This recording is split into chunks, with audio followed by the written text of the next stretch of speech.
Friends, ఈరోజు ఉజ్వల్ జ్యోతి కిచెన్లోని గోంగూర రోటి పచ్చడి ఎలా తయారు చేయాలో చాలా టేస్టీగా ఈజీగా ఉంటుంది. మీరు కూడా ఒకసారి రుచి చూసారంటే నా స్టైల్లో అస్సలు వదలరు. చాలా బాగుంటుంది. డెఫినెట్గా ట్రై చేయండి. మా వీడియోస్ కనుక మీకు నచ్చుతున్నట్టయితే తప్పకుండా సబ్స్క్రైబ్ చేసుకోండి. మనం అందులోని పచ్చెనపప్పు వేరుశనగుళ్ళు వేసాం కాబట్టి పంటి కింద తగులుతూ చాలా టేస్టీగా ఉన్నాయి. అలాగే ఆనియన్ కూడా మనకి తగులుతూ చాలా టేస్ట్గా ఉంది. సూపర్ ఉంది నిజంగా. టేస్ట్ అయితే గోంగూర రోటి పచ్చడి చేసుకుందాము. చాలా టేస్టీగా ఉంటుంది. తయారు చేసుకునే విధానం చూద్దాం. స్టవ్ ఆన్ చేసి మూకుడు పెట్టుకోండి. ఇందులో నువ్వులు వేసుకోండి. నువ్వులు వేసి చేసుకుంటే చాలా బాగుంటుంది గోంగూర పచ్చడి. మీ దగ్గర నువ్వులు లేకపోతే కనుక వేరుశనగుళ్ళు అయినా వేసుకుని చేసుకోవచ్చు. వీటిని ఎక్కడ మాడబెట్టకుండా దోరగా ఫ్రై చేయండి. నువ్వుల్ని ఎప్పుడు కూడా సిమ్లోనే వేసుకోవాలి. ఆయిల్లో పెడితే మాడిపోతాయి. అప్పుడు పచ్చడి టేస్ట్ అనేది బాగోదు. సిమ్లో పెట్టి ఫ్రై చేసుకుంటేనే టేస్ట్ అనేది బాగుంటుంది. ఇప్పుడు ఇలా బంగారు రంగు వచ్చాక తీసి ఒక దాంట్లో పక్కన పెట్టుకోండి.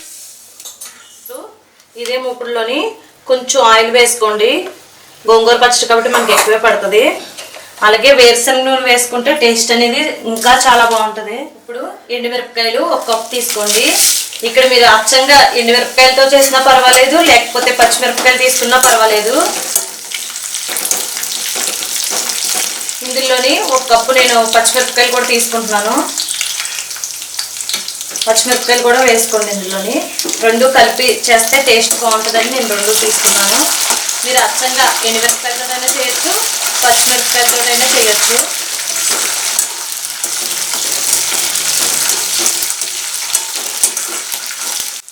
పచ్చిమిరపకాయలు ఎండుమిరపకాయల్లోనే ఒక కప్పు కరివేపాకు వేసుకోండి. కరివేపాకు తడిగా లేకుండా చూసుకోండి. కరివేపాకు, పచ్చిమిరపకాయలు, ఎండుమిరపకాయలు కూడా బాగా క్రిస్పీగా వేగాయి. ఇప్పుడు ప్లేట్లో తీసేసుకుంటున్నాను నేను.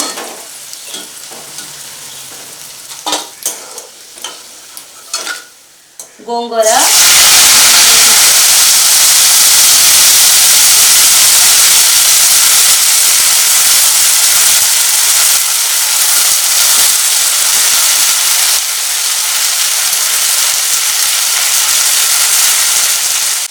గోంగూర 4 కట్టలు తీసుకున్నాను. ఇది వచ్చేసి 4 కట్టలు ఉంటుంది. దీన్ని నీట్గా 2-3 సార్లు గోంగూర వాష్ చేసుకుని మీకు జల్లెడికి ఏమన్నా ఉంటే అందులో పెట్టుకుని నీళ్ళు వాడాక వేసుకోవచ్చు.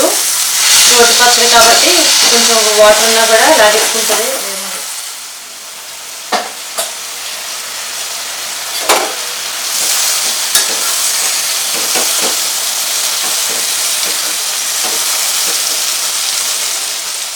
ఆకు వగ్గేదాకా ఉడకబెట్టుకోండి.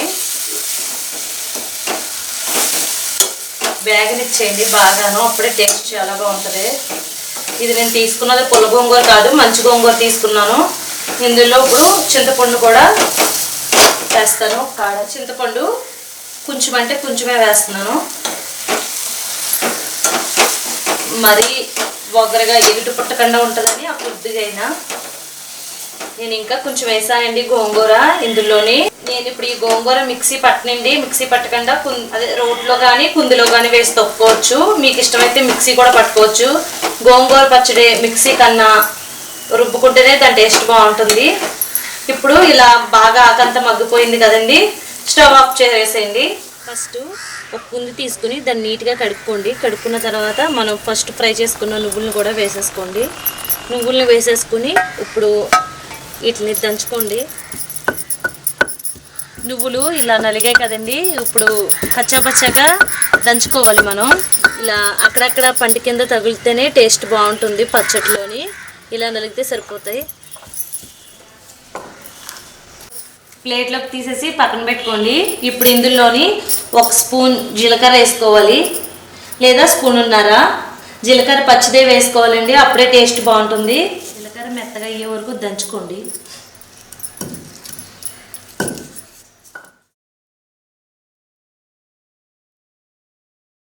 ఇలా కచ్చబచ్చగా నలిగాక జీలకర్ర కూడా ఇప్పుడు ఇది ఎల్లుల్లిపాయలు ఒక పాయ వేసేసుకుని చితక్కొట్టుకోండి.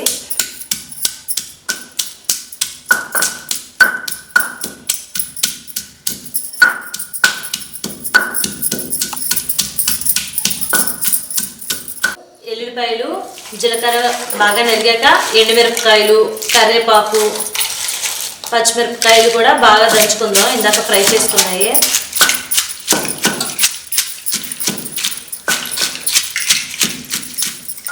ఎండుమిరపకాయలు ఇలా ఫ్రై అవ్వాలన్నమాట.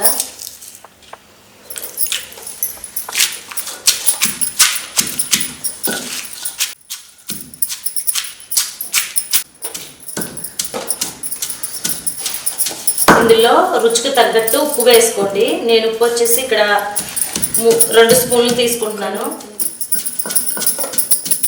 ఇలా నలిగింది కదా కచ్చపచ్చగా. ఇప్పుడు ఇందులోని ముందుగా గోంగూర ఉడకబెట్టుకున్నది కూడా ఇందులో వేసేసుకోండి. ఒకసారి ఇదంతా కూడా కలుపుకుందాం.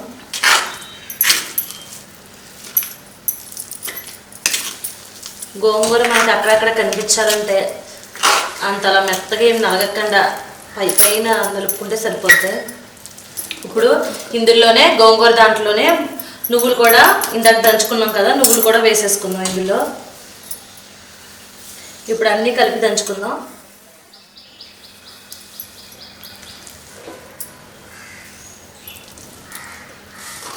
అన్నీ కూడా ఇలా చేతితోటి బాగా కలుపుకున్న తర్వాత అప్పుడు కుందు పెట్టుకుందాం. ఎందుకంటే సపరేట్గా మనం నలిపాం కాబట్టి మీరు రుబ్బు రోల్లో వేసుకుని కూడా నలుపుకోవచ్చు. ఇందులో ఉప్పు కొంచెం తక్కువైందని రుచికి తగ్గట్టు ఉప్పు వేసుకోండి. ఒకసారి ఉప్పు సరిపోయిందని చూసుకొని వేసుకోండి. ఇప్పుడు ఒకసారి ఇలా కలుపుకుందాం.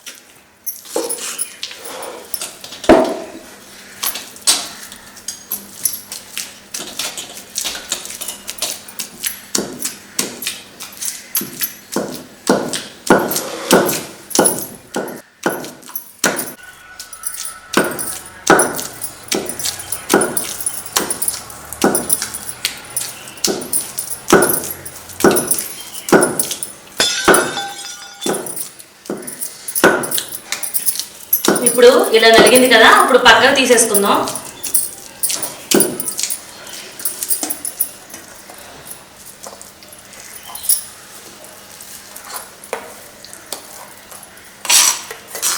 తాలింపు పెట్టుకుంటేనే పచ్చడికి బాగుంటుంది. కొంతమంది తాలింపు పెట్టకుండా కూడా తింటారు, అలా కూడా బాగానే ఉంటుంది. ఇప్పుడు ఇందులోని ఇలా తీసి పక్కన పెట్టుకున్న రోట్లోని మళ్ళీ ఇంకా చిన్నది ఒకటి చూపిస్తాను మీకు. ఉల్లిపాయ ఒకటి తీసుకున్నాను, కచ్చపచ్చగా దంచుకోండి. ఇలా అయితే టేస్ట్ బాగుంటుంది. మనం సన్నగా కోసి కట్ చేసుకునే దానికన్నా ఇలా బాగుంటుంది లైట్గా తొక్కుంటే. ఇప్పుడు ఇందులో పచ్చడి కూడా వేసేసుకుని ఒకసారి తొక్కేసుకుందాం లైట్గా.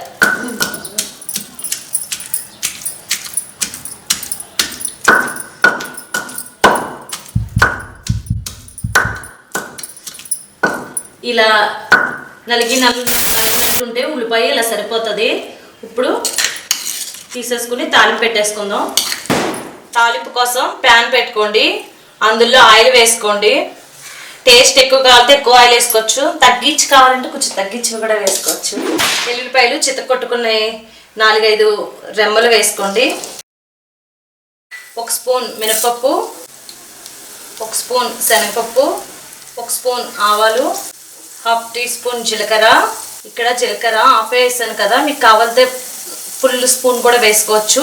నేను ఇక్కడ 2 స్పూన్లు వేరుశనగ వేసుకుంటున్నాను. పంటి కింద తగులుతూ చాలా టేస్టీగా అనిపిస్తాయి ఇవి వేయడం వల్ల. ఒకసారి ఇవన్నీ కూడా కలిపేసుకోండి బాగా.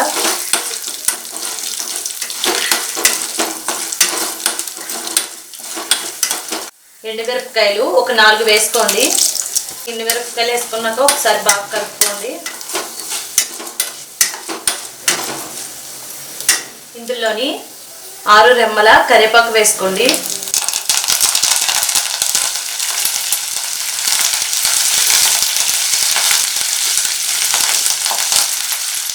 మీ దగ్గర ఇంగు ఉంటే కనుక 1/2 టీ స్పూన్ ఇంగు వేసుకోండి. ఇంగు వేసుకుంటే చాలా టేస్ట్ అనేది చాలా బాగుంటుంది. అలాగే ఇప్పుడు ఇవన్నీ కూడా బాగా వేగిపోయాయండి. ఇక్కడ అన్నీ కూడా క్రిస్పీగా అయ్యాయి. వేరుశనగ గుళ్ళు, పచ్చనపప్పు గట్ట. ముందుగా మనం తొక్కు పెట్టుకున్నాం కదా గోంగూర పచ్చడి, ఈ పచ్చడి మొత్తం ఈ తాలింపులో వేసేసుకుందాం.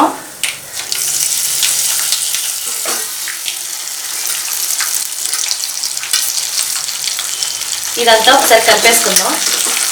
స్టవ్ ఆఫ్ చేసేయండి.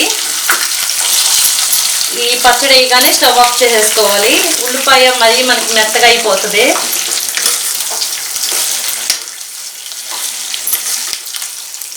నిజంగా పచ్చడి చాలా బాగుంటుందండి. మీరు కూడా డెఫినెట్గా ఇలా ట్రై చేయండి.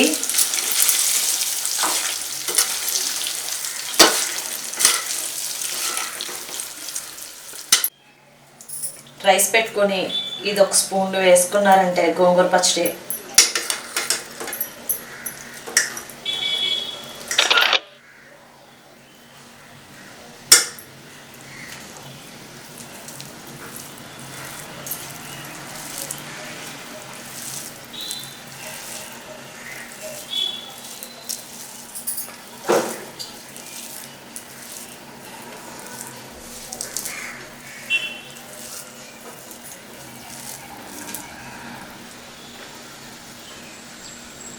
వీడియో మీకు నచ్చిందని అనుకుంటున్నాను. ట్రై చేయండి ఒకసారి.